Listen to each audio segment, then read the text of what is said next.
Hello students, how are you? So, what is your opinion about economy? Anybody who can pitch in? You'll have to give me a second. I need to set up the PPTs, okay? In the meantime, as I was asking, what is your opinion about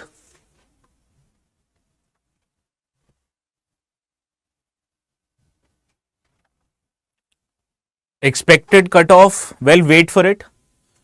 Economy difficult. Anybody else? How many of you find economy as a subject difficult, not thinking about the paper?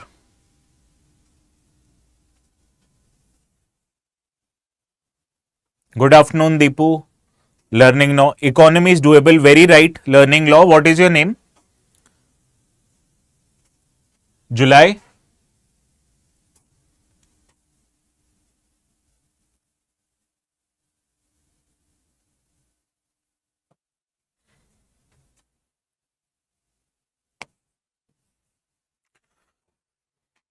Inference based questions. Good. So let us start with this first question. You need to develop a habit. This habit, when you are solving PYQs or any MCQ for that matter, this habit is that you have to read the question very carefully. Understand, Vikash? Only after reading the questions carefully, you should proceed in solving the questions. This is a prerequisite you have to follow for all UPSC MCQs. So let's read the question. Which among the following is or are the objectives of the Rain-Fed Area Development Initiative under the National Mission for Sustainable Agriculture? What this mission talks about? This mission talks about rain-fed areas. What are rain-fed areas? Anybody? Mohan Priya? Chonglio? Rain-fed areas are those areas where the farmers depend on rainwater for irrigation. Why they have to depend on rainwater for irrigation? Because irrigation support from the government is absent there.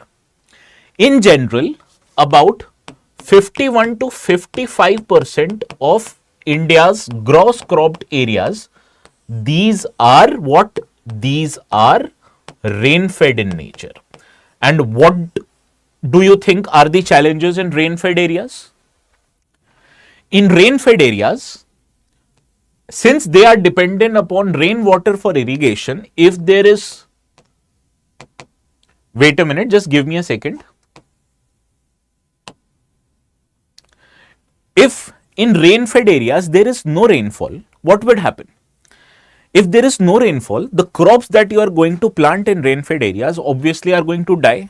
If they don't die, the yield in those areas would be very less. So the consequence of no rain is that the yields drop or there is a lot of crop wastage. So this is what this rain-fed area development initiative wants to prevent. So let us in this regard read the first statement. Encouraging monoculture in rain-fed areas. Monoculture means on that particular land you're only growing rice, you're only growing sugarcane, you're only growing wheat. Do you think this is a sustainable model of agriculture to be followed in rain-fed areas? No. If you follow monoculture, plant only rice, and God forbid if there is no rainfall in that particular year, or your crops would go to waste. So encouraging diverse agriculture, not monoculture, is subscribed in rain-fed areas. So first statement becomes incorrect. Let us look at the second statement. Increasing rice cultivation in irrigated region. What do you think the statement is? Just read the initiative. It talks about rain-fed area development. Are irrigated regions rain-fed areas? No. So just by common sense, you can eliminate second statement. Now, enhancing productivity and minimizing climate risk through integrated farming systems. What are integrated farming systems? In integrated farming systems, you don't just plant crops or grains, but you also indulge in horticulture. You indulge in animal rearing. You indulge in fisheries. You indulge in poultry. So this means even if due to lack of rains your crops fail or your horticulture fail, still farmer will be able to make money, will be able to generate income through these allied activities. So enhancing productivity and minimizing climate risk through integrated farming makes perfect sense in rain-fed area development. So the correct answer to this question would be option C, because first two are incorrect. So option D is your right answer. Clear? Horticulture means growing of fruits and vegetables. Clear? Now let us move to the another question. With consider the following statement with reference to what? The Sagarmala program of Government of India. What is a Sagarmala program? In India's coastal areas, the government wants to develop port infrastructure. The government wants to, through Sagarmala program, connect coastal areas with mainland areas through inland waterways. So this is what is envisaged under Sagarmala program. If you construct port infrastructure, you need connectivity, road connectivity, rail connectivity between these ports, right? So in this regard, let us evaluate the three statements. Sagarmala program seeks to achieve port-led economic growth through cost-effective and sustainable coastal infrastructure. What is port-led economic growth? Let me give you an example of Mundra Port in Gujarat. Mundra Port is located in Kutch area. Kutch area, as you can already understand, is earlier was economically less developed area because it is an area which consists of barren land. So what government did? It set up a big port there, and the private company Adani Limited handles that port. So because of the development of that port in a barren area, you have seen economic development happening. And what is the fulcrum of that economic development? The port itself. So first statement automatically becomes correct. Second statement, the success of Sagarmala program is reflected in significant growth in coastal and inland waterway shipping along with improved global port rankings. How would you evaluate this second statement? Now government from time to time have highlighted the success of Sagarmala program. It stated that after Sagarmala program, there has been 117% growth in coastal shipping and a whopping 700% growth in inland shipping. So, according to government, this has improved our global port rankings, which you can see. The turnaround time, which is emptying of a ship and allowing that ship to leave the harbor, is called as turnaround time. That turnaround time is a measure of efficiency of a port. The lesser the turnaround time, the more efficient the port is. And in India, all of that has improved so much so that we are now at par with Singapore port. So second statement is correct. Now read the third statement. Sagarmala 2.0 aims to position India as a global maritime innovation hub. Now what is Sagarmala 2.0? Sagarmala 1.0 was focusing on creation of port-led infrastructure. Sagarmala 2.0 wants to make coastal shipping, inland water shipping more and more efficient. So through that, we are now going to utilize technologies like machine learning, artificial intelligence, data mining, Internet of Things in order to make the port operations more digitized and more efficient. So third statement is correct. Now we have identified that all these three statements are correct. So now let us fulfill the requirement of the question. Which one of the following relationships among the above statement is or are correct? Statement 2 validates the effectiveness of strategies envisioned in statement 1. Do you think this is correct? The success of Sagarmala program, as has been highlighted by the government, directly says that whatever government wanted to achieve here, it has been fulfilled in statement 2. So first statement here becomes correct. The third statement extends the objectives of the statement 1 by embedding in them a future oriented innovation framework. Second is also right. As I told you, With completion of Sagarmala 1, now we are moving on to Sagarmala 2, which means making port operations digitized by use of modern day technologies. So, second automatically is correct. Now, third, statement 1 contradicts statement 3 by focusing only on traditional infrastructure instead of modern innovation. Is first entirely incorrect? Do you think it is incorrect? No. The first statement, it is leading to port-led economic growth, which means incorporation of some innovation, not no innovation.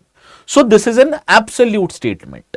When you add absolute statement in this kind of a philosophy, it becomes incorrect. So the correct answer becomes 1 and 2, option B. Understand, everyone? Now let us move towards the third question in economy, that is question 87 of set A. Now you are, or you may have heard many models of e-commerce. The most common of them are marketplace model and inventory based model. In marketplace model of e-commerce, a e-commerce company would host a website where a seller would connect to a buyer. For example, sites like Swiggy, Zomato, sites like Amazon, sites like Flipkart. On the other hand, there is an inventory based model where the e-commerce company maintains the inventory of its goods and services in its own warehouses, and when you order those stuff will be delivered from the warehouses maintained by many e-commerce websites. The best example of inventory based model would be Nykaa, would be Big Basket, Blinkit, Zepto, etc. Swiggy, Instamart. Now, this question throws you a bouncer. They have added some model which you may or may not have heard directly. But let me guarantee you, some of you might have heard these terms. Are you aware of affiliate revenue model? Anyone? Are you aware of this affiliate revenue model? How many of you watch mobile review websites, unboxing websites on YouTube? On what you can say, Instagram. So in those videos, that influencer would always tell you that if you want to buy the product, I have attached the link below in the description. You can click on that link and buy the goods and services. Do you know why those influencers add those links in the description box? Because once you click on that link and order it, they would get commission from the e-commerce websites. Those are called as affiliate links.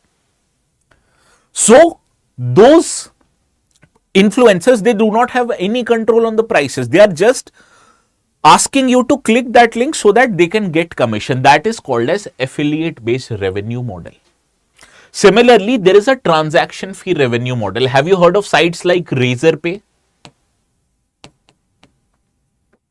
PayPal, Paytm? When you make a payment on any e-commerce website, you are more likely to direct it to portals of these companies. These companies basically facilitate the transaction, and in line with facilitating the transaction, they are charging some commissions. This commission can be a fixed fee or it can be a percentage fee, right? So that is a transaction fee revenue model. What is agency revenue model? Agency revenue model are usually followed by online advertisers. Suppose, how many of you have heard of Google Ads or ads on Meta platforms like Insta, FB? Have you heard of them, ads? So when they are providing you with ads of your products, on sale of that product, these companies will charge commission. That is called as agency revenue model. Now, what is a drop shipping model? Drop shipping model is the model followed by many websites like Amazon, Flipkart, etc. These companies, they act as a front by offering you their online platforms. How many of you like pizzas? This is set A. How many of you like pizzas? I will give you an example of drop shipping model.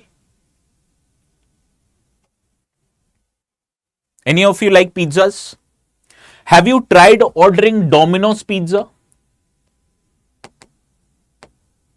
from either Swiggy or Zomato? Have you tried ordering Domino's from Swiggy and Zomato? When you order Domino's pizza from either Swiggy or Zomato, Swiggy or Zomato lists you the product, takes the payment. But where is that pizza coming from? From a Domino's restaurant. Who is delivering that pizza to you? Swiggy, Zomato guy? No. Domino's own delivery system. This model is called as a drop shipping model, where these companies, they do not hold the inventory of the products, nor they are responsible for delivery of the products. Everything is handled by the seller of the pizza, that is Domino's, and he or she is selling you the pizza. You are the customer.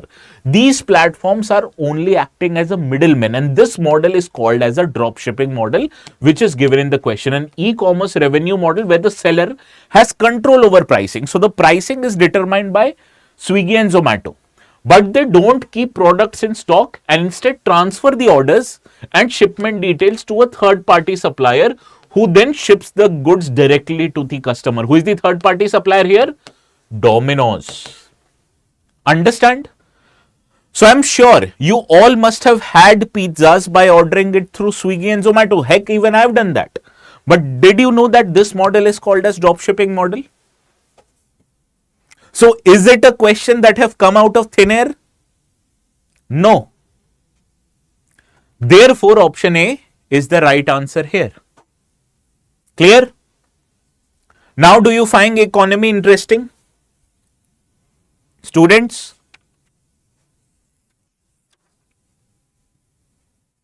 Now, next question, 88. Which one of the following correctly represents the three sub-indices of the Financial Inclusion Index of the Reserve Bank of India? How many of you have heard of this index? Now you can understand, from 2014 onwards, the government has introduced PM Jan Dhan Yojana. What is this Jan Dhan Yojana? Jan Dhan Yojana by Government of India wants to increase financial inclusion. How it wants to increase financial inclusion? By opening up of bank accounts, by providing you digital payment services through JAM Trinity, by offering you overdraft facility on that bank account. Overdraft means if you have zero balance, you can take some money else out of it.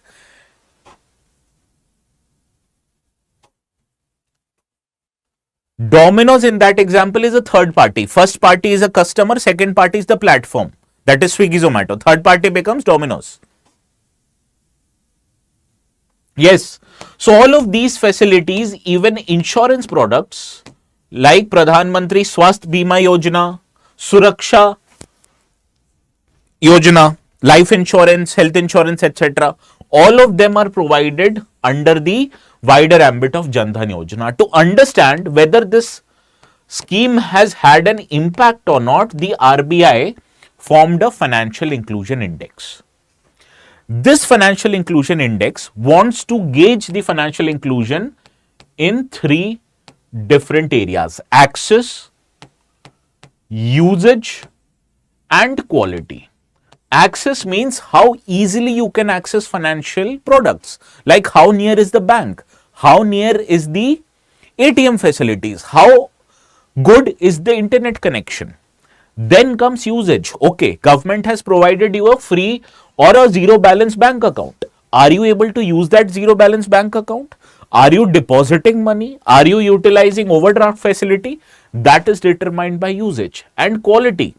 Quality of financial inclusion means how well financially you are aware of the products, how well you are able to use these facilities by becoming completely aware of it. And RBI puts different weightage. 20% weightage is given to quality, 35% weightage is given to access, and for usage the highest weightage, that is 45% weightage has given. So access, usage and quality, option C is your right answer. Understand? Any doubt, students? Bal Vijay, Joydeep?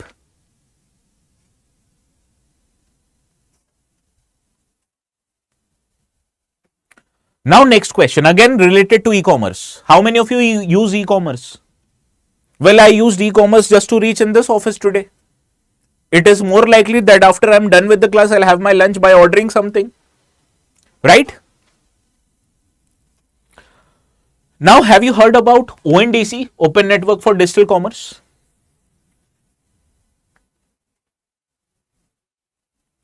I'll tell you what ONDC is. Now, suppose this is a website Amazon. Is there anything you want to buy from Amazon, students?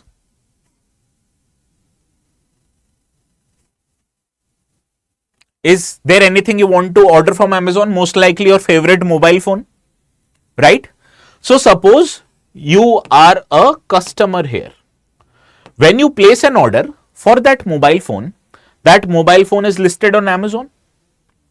Amazon will use Amazon's delivery services to deliver this mobile phone to you.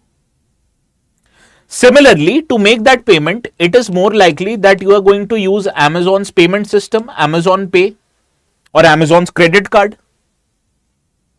Yes?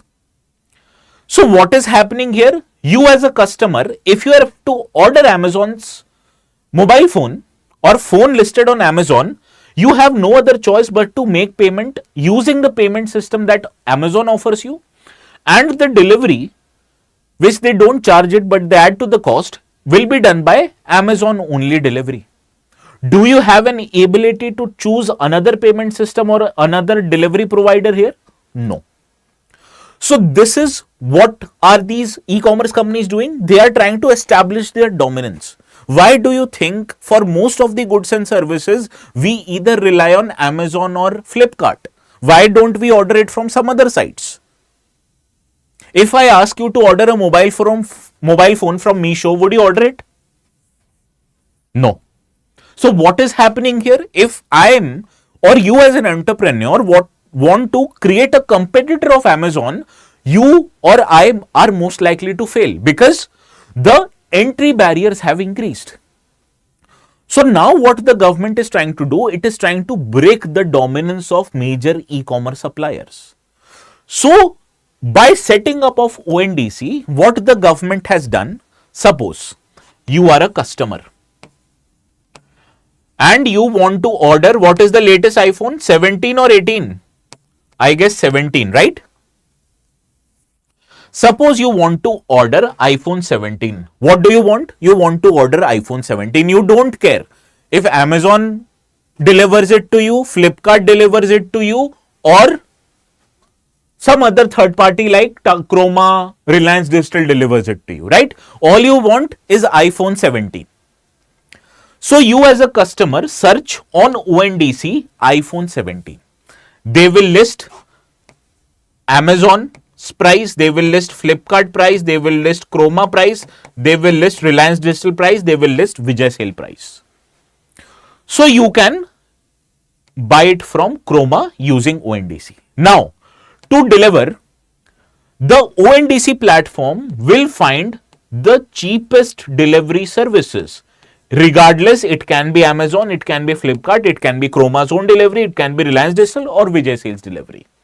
So what you are getting here, you are getting the cheapest phone on a platform using the cheapest delivery system, and the payment system you can use UPI, your own credit card or payment system offered by these companies.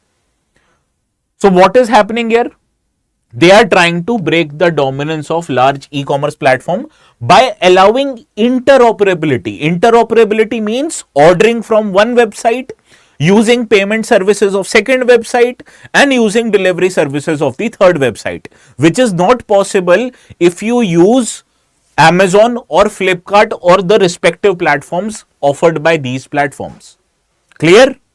So option C is your right answer. Any doubts here? Oh, good answer, Joydeep. Cooler. I should have given the example of a cooler or an AC.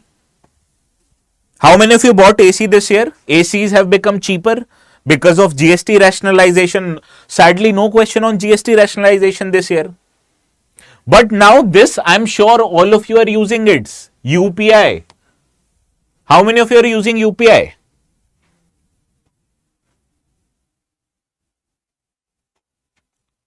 Any idea what is the difference between CBDC and UPI? Yes, all of this are from current affairs, but belonging to the syllabus of economy. Now let me tell you what CBDC is. CBDC or central bank digital currency is the digital variant of your currency, rupee. So these digital currencies are issued by RBI to public. Just like your notes, your banknotes are liability of whom? Banknotes are liability of whom? Banknotes are liability of RBI. So your digital currencies, e-rupee becomes what? Liability of RBI. Clear? Now, what is UPI? Suppose if Joydeep wants to transfer money to Anita, what Joydeep needs to do? Joydeep needs to scan Anita's QR code and the money will be sent from Joydeep's bank account to Anita's bank account. So suppose Joydeep is sending 100 rupees, so minus 100 will be entered into Joydeep's account and plus 100 will be entered into Anita's account. So here money is flowing through a pipeline.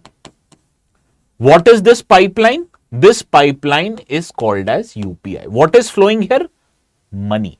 Money, it can be a physical money that you have deposited in the bank account. So when you deposit any money into the bank account, whose liability it becomes? Does it become a bank's liability or does it become RBI's liability?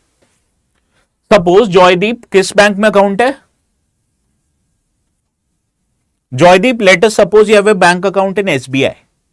So if you have deposited 100 rupees in your SBI bank account, whose liability it becomes? RBI's liability or SBI's liability? SBI's liability. Because when you go back to SBI, SBI will have to pay you 100 rupees. But if you have 100 rupees in cash, a 100 rupee note, that is the liability of RBI. So what is the difference here? The difference is in liability. Now UPI enables transfer of money from one bank account to another bank account. So money which you are transferring using UPI is a liability of a bank. But just like notes, digital rupee is a liability of whom? Digital rupee is a liability of RBI. Clear up till now? So in both cases, UPI and digital rupee, the liability lies with the users and respective banks. Is it correct? Is it correct? No. For UPI, the liability is with the bank, but whosoever you use to transfer digital rupee, the liability is of RBI. And this question is asking you, which one of the following is not correct? So you have to identify incorrect statement here. So digital rupee is akin to sovereign paper currency. So the value of e-rupee is equal to the value of your currency note. So suppose 100 e-rupees is equal to the value of 100 rupee note. So first statement right. In case of UPI, the settlement and end users happen instantly. Yes. But in case of digital rupee, there is no settlement as the wallet gets transferred from one account to another. So the one of the advantages of digital rupee is that no settlement is required. Why no settlement is required? Because suppose you have e-rupee and I have e-rupee, both of them are liability of RBI. Why do you need settlement to happen? Because if you have an account in SBI and if you want to transfer that money to an account in ICICI, the liability shifts from SBI to ICICI. Understand? Now, UPI transactions are recorded by the banks and are reflected in the statements. Have you seen big statements coming of banks? Yes, this is due to RBI, due to the UPI. But in case of digital rupee, no data is captured in the bank statement as the transactions happen from one wallet to another. So, who is recording those transactions? Not your bank, but RBI. So, 1, 2 and 3 are right. Fourth one is incorrect. And this question wants you to identify incorrect. So, the right answer is option D.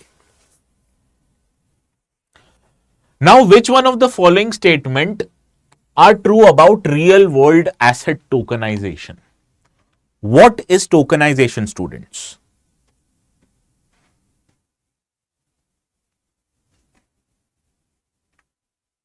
What are tokens? Now, suppose there is a building, right?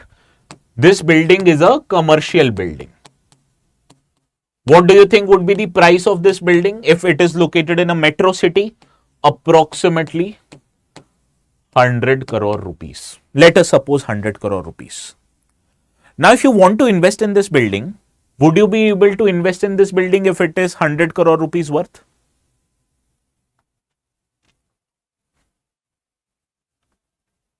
Will you be able to invest in this building? Suppose if the owner of this building wants to sell it to one person. Will you be able to sell this building? No. Why? Any person who has 100 crore rupees will only be able to buy it. How many people in India do you think have this ability to buy a 100 crore rupees building? Not anymore. So what about middle class people like you and I, or poor people like you and I? Don't you think we should have an option to invest money? We should. So what a company would do, it would break this building, not literally in digital terms or in paper terms. Break this building into 1000 units. How much would be 1000 units worth? It would be worth 10 lakhs each. So now anybody who has at least 10 lakhs will be able to invest in it. Why do you think? What is tokenization doing? Tokenization is making investment in high value commodities possible. Now replace this building with a painting. Replace this building with a national highway. Replace this building with an entire IT park. So if you have to invest in these buildings or these commodities individually, you require large amount of money. But what is tokenization doing? Tokenization is making investment in these commodities much more affordable. Understand what is tokenization?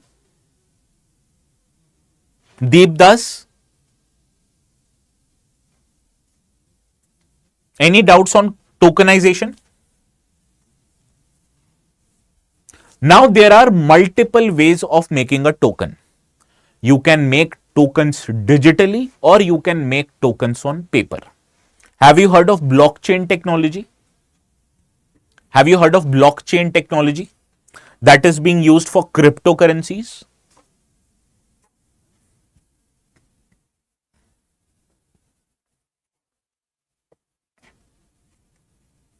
Have you heard of blockchain technology? Yes. So what is a blockchain technology? Suppose you make 10 tokens or 1000 tokens of a building. All of these tokens will be linked to a digital ledger. Now suppose person A buys this one token. Yes. So it will be registered in that ledger that person A has bought it. Tomorrow, if person A sells this token to person B, that also will be recorded here. So every transaction of a particular token will be recorded here. This is possible only when if the tokens are digital, which are made using blockchain technology. In economics, have you heard of InvITs and REITs, REITs? What are these? Or have you heard of mutual funds for that matter? What are mutual funds? These are on paper tokens. So, real estate or infrastructure investment trusts, they invest in infrastructural assets like national highways. Now, can you and I fund a national highway construction on our own? No. We have what? Maximum 1, 5 lakh, 10 lakh rupees. To construct a national highway, you will require thousands of crores of rupees, if not lakhs of crores. So through infrastructure investment trust, people like you and I, we can invest lakhs of rupees each, and the government who is organizing or managing this infrastructure trust would get thousands of crores of rupees, not from one person, but from many person. So tokenization of real world assets offers 24/7 access and promotes financial inclusion. And it also allows access to high growth investment opportunities for individuals in India. So, in this regard, all the three options, option A, B, and C, or 1, 2, 3 statements are correct. Any doubts in this? Tokenization. What is tokenization? Here, tokenization can be both digital and on paper. Digital tokens are managed by blockchain technology. Paper tokens or real life tokens are infrastructure investment trust, REITs, or even mutual funds. Clear? Now, a bond whose proceeds are used only to finance or refinance a combination of both environmental and social projects are called as what? Green bonds are those bonds where lending happens for constructions of environmental friendly projects. Social bonds are those bonds which are used to finance social projects like education based projects, health based projects, etc. Sovereign bond are bonds issued by governments like government security, US treasuries, right? Whereas sustainability bond means any bond which are used for both environmental friendly as well as social projects on a similar hand. So sustainability bond basically captures both green and social bond. So the correct answer for environmental and social project would be a sustainability bond. Rahul, you shouldn't do that. In reality, I will tell you, for me to analyze this question after half an hour or 1 hour, it's very easy. But when you go inside the exam, it is not just your knowledge that plays a very important role in you solving the question. It is your ability to apply your mind, your ability to apply whatever you have learned in the class. And that comes not just from knowledge, but from regular practice. So whenever you feel like you are not confident about this preparation, do not let it determine the fact that you skip the attempt. Now, are you aware of MSMEs? Micro, small and medium enterprises. Why are they so important for economy? Because they contribute 30% to our manufacturing output and they contribute 40% to our global trade, 45% to our global trade. Are you aware of the biggest problem these MSMEs face? Are you aware of the biggest problem these MSME face? It is cash crunch. Now suppose you have set up an MSMEs, XYZ company. XYZ company would deliver jeans products to a big company called as Levi's. How many of you have heard of Levi's? Suppose Levi's placed an order of 100 jeans to XYZ company. XYZ company would deliver 100 jeans. But do you think companies like Levi's make an immediate payment to XYZ company? No. They withhold the payment, saying that we will first analyze the quality of your jeans for a few months and then only we will make a payment. Now suppose you are a small company like XYZ. What problem you will face? You have delivered the product. To manufacture that product, you may have taken a loan from somewhere or you have invested your own money. But now your payment will come, but it will come after a few months. So what will you do in the matter of few months? How will you manage? How will you pay money to your workers? How will you ensure that your household expenses are taken care of? This is a problem. Or for that matter, if another company comes, Wrangler, and they want you to deliver 100 jeans, will you be able to deliver next 100 jeans without any money? No, right? So MSMEs here have an option. They can go to a special kind of an NBFC called as factoring companies. These factoring companies are special type of NBFCs who provide finances to MSMEs. So to get loans from these companies, what do you have to provide? You have to provide an invoice that Levi's must have given you. This invoice is basically a payment invoice which Levi's will say that, see, I have to give 1 lakh rupees payment for 100 jeans to XYZ. So I will make this payment not right now but after 2 months. So you go taking that invoice to a factoring company, and this factoring company will take that invoice and give you for that 1 lakh rupees invoice, say 90,000 rupees. Now using this 90,000 rupees, you will be able to fulfill next order or you will be able to settle the payments of your raw material. After 2 months, this factoring company will take the invoice and go to Levi's, and Levi's will pay to the factoring company 1 lakh rupees. From this 1 lakh rupees, let us suppose factoring company will deduct 5,000 rupees as commission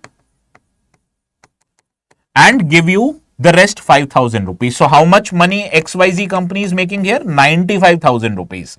How much money factoring company is making here? 5,000 rupees. Why? They have offered you immediate payment for a payment which you would have otherwise gotten after 2 months. So yes, you lose out 5,000 rupees, but using that 95,000 rupees, you are able to fulfill your next order. So what are those companies? Factoring companies. Now, there are hundreds of factoring companies in India, but to access services of these factoring companies, there are 3 online platforms where you can go and auction your invoice. These are called as Receivables Exchange of India Limited, InvoiceMart, and third is Mind Online System. Mind Online System's official name is MX1 Exchange. So what is this MX1 Exchange? It is a platform where factoring companies come and small enterprises come to sell their invoices. Basically, it is their own Amazon. आशीष बता रहा हूं. So MSMEs, do they ask for collateral? They don't ask for collateral. What is collateral here? Basically the invoice itself. So they don't require MSMEs to give separate collateral. It facilitates discounting of invoice and bill of exchange for MSMEs. Yes. So this 90,000 rupees for a 1 lakh rupees invoice, what is they are paying is called as trade discounting. And do they function as credit rating agencies for MSME? No. Credit rating agencies are different agencies which assess credit ratings of companies. MX1 Exchange or any platforms, they do not act as credit rating agencies. So the only correct option here is option 2. Clear?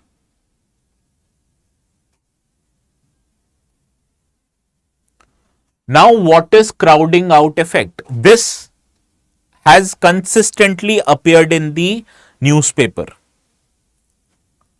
Now, suppose this is the money supply in the economy, right? and this is the government.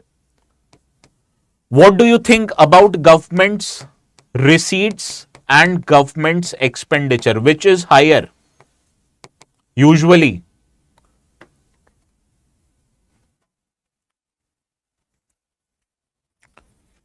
they will confirm that invoice from the selling company also. Don't worry, Noman.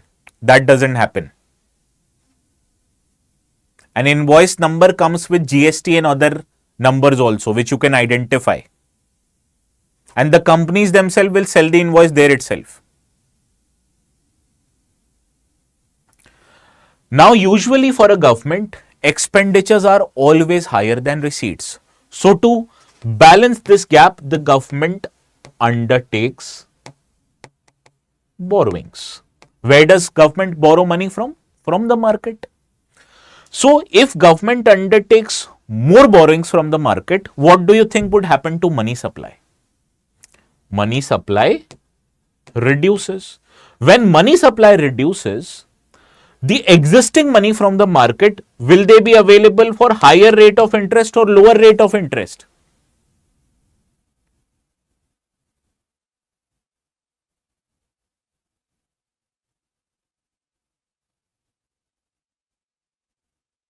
They will be available for higher rate of interest. So if government undertakes more borrowing from the market, it leaves less money for the private sector to borrow funds. And when private sector will go to the market and borrow money, they will have to pay higher rate of interest. So this crowding out effect means a situation where government borrowing leads to higher interest rate, which reduces or disincentivizes private investment. Option B is your right answer here. Understand? This is what is called as crowding out effect. Crowding out effect is directly in correlation with government's borrowing. More borrowing, more crowding out effect. It leaves less money for private sector to borrow. Now, for 96 question, where do you think this question was taken from? This question was taken from the unfortunate crashing of Air India flight in Ahmedabad, which led to death of many people.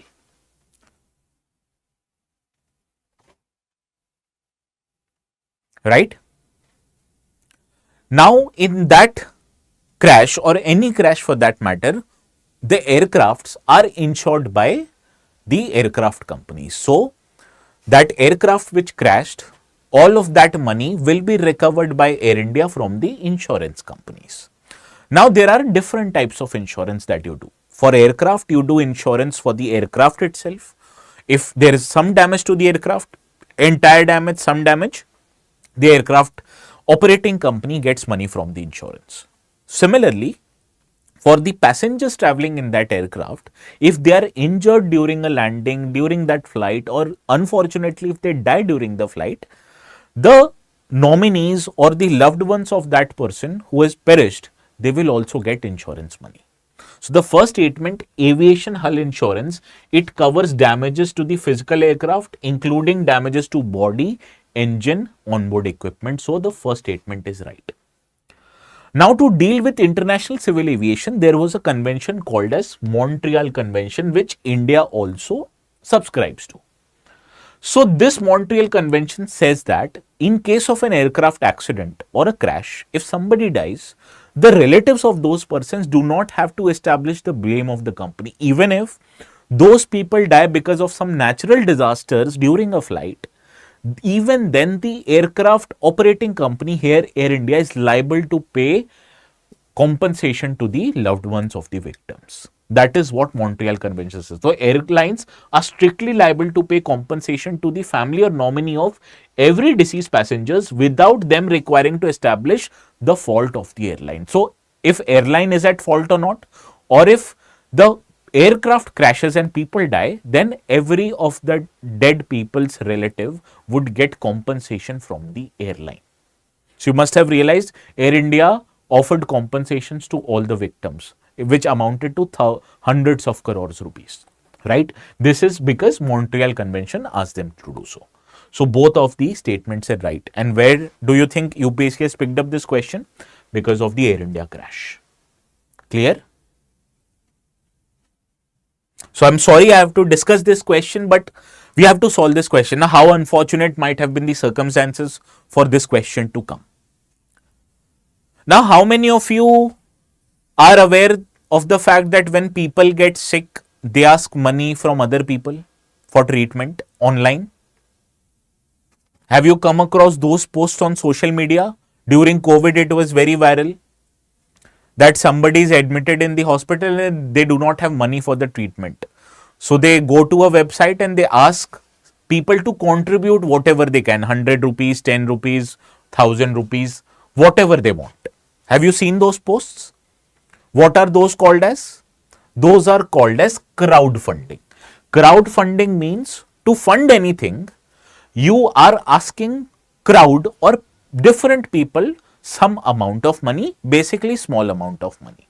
So crowdfunding is solicitation or gathering of funds from multiple investors through a web-based platform or a social networking site for a special project. It can be for a personal investment or it can be for a professional investment. Yes, Keto, very good example.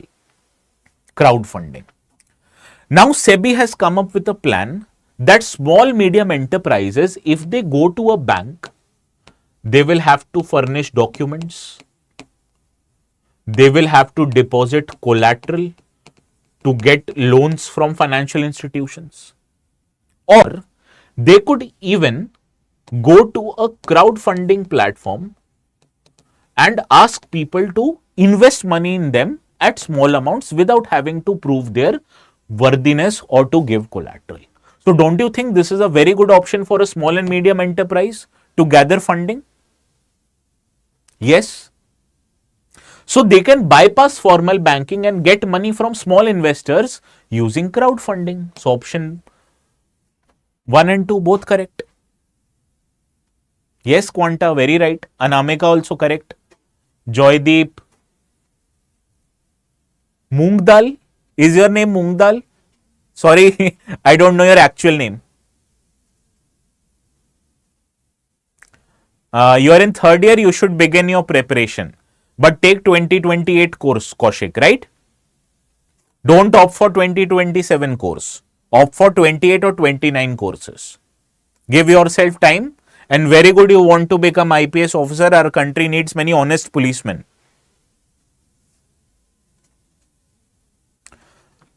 You all know committees are very important for UPSC exam. Yes or no? So let us cover these committees. The most common committee you may have heard of, Urjit Patel Committee. Have you heard of Urjit Patel Committee? Urjit Patel Committee was relating to monetary policy framework. So the Monetary Policy Committee of RBI as well as the Inflation Targeting Framework has originated because of Urjit Patel Committee. But this question says it prepares a roadmap for reforming bank lending to housing sector. So incorrect. So third, incorrect.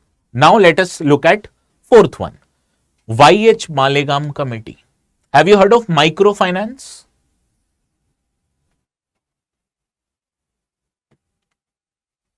What is microfinance? Small amount of loans, 5,000 rupees, 1,000 rupees loans that people take from financial institutions. Those are microfinance. Earlier, there was this problem with microfinance that when people used to take microfinance, they ended up paying a lot of interest rate. So there was what you can call misuse of this microfinance by many people. So to deal with or prepare a roadmap for regulation of microfinance in India, RBI constituted YH Malegam Committee. So this is the correct answer. Now LC Gupta Committee, preparing a roadmap for introduction of derivatives. Any idea what is a derivative? Yes, collateral free loans of small amount given to economically weaker section. It is the official definition of microfinance. Have you heard of futures, options, call option, put options? These are derivatives. To introduce them, the SEBI had constituted LC Gupta committee. Correct. Now, R.N. Malhotra committee. R.N. Malhotra committee is always in news due to insurance sector regulation in India. Yes, they wanted to undertake comprehensive reform in regulation sector. But were they set up by IRDAI? The answer is no. They were set up by Government of India, and based on recommendation of R.N. Malhotra committee, IRDAI was set up, not the other way around. IRDAI did not set it up. Government set it up, and based on the recommendation of Malhotra committee, IRDAI, a separate regulator for insurance sector, was set up. I will upload these answers on my Telegram channel. The Telegram channel is called as ATS Live. As soon as I am done with this, I will upload these answers for economy, okay? So, first incorrect, third incorrect, 2 and 4 is right. Option D is correct. Clear? Now, next one. What is an NBFC? This is probably the easiest question in economy.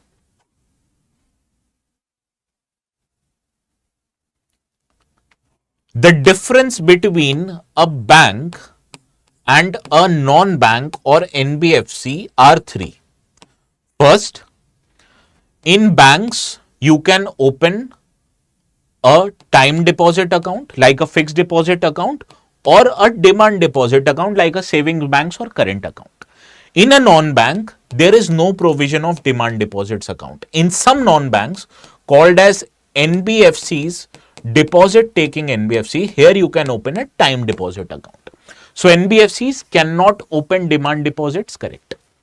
So this is the first difference between a bank and a non-bank. Second difference is banks are part of payment and settlement system, which means you can transfer money from one bank account to another bank account using online banking, using checks, using demand drafts. Clear? On the other hand, non-banks are not part of payment and settlement system, which means you can't transfer money from one NBFC account to another NBFC account, or from NBFC to banks, or vice versa.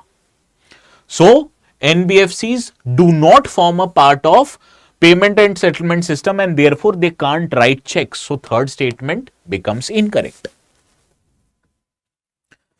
Now, third difference between a bank and a non-bank is that in banks, your deposits are insured by Deposit Insurance and Credit Guarantee Corporation. Whereas similar, or this insurance is up to rupees 5 lakh rupees per person per bank. Similar facility of deposit insurance is not available for deposits in a non-banks. So, DICGC facility corporation is not available to the depositors of deposit taking NBFCs. This is correct.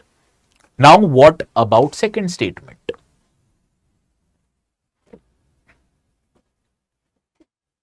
What about second statement?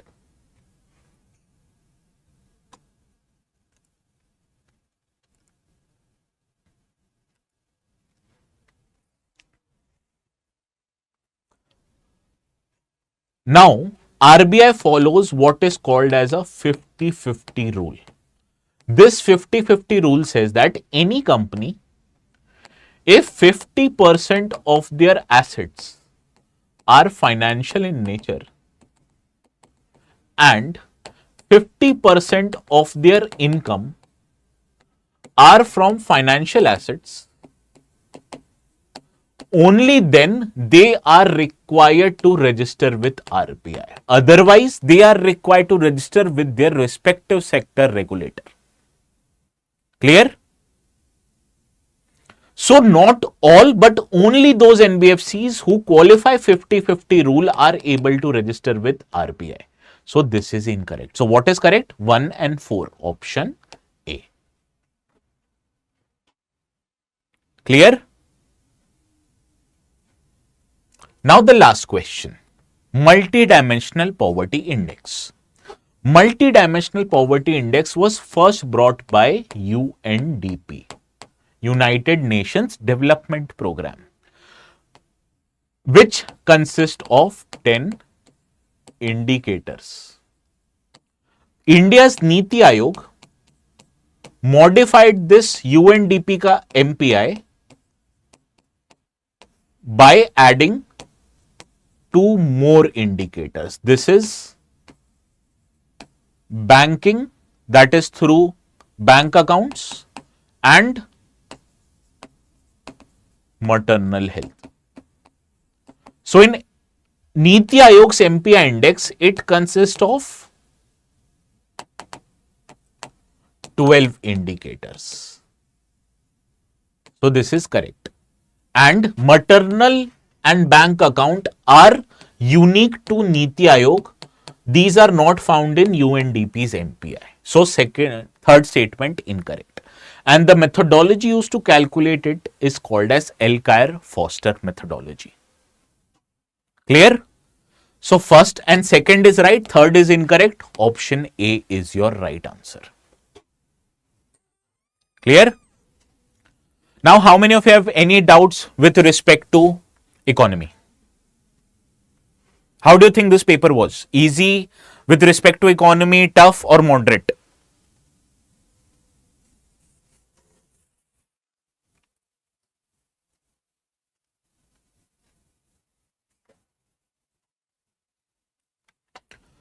So now I'll wind up for our today's discussion.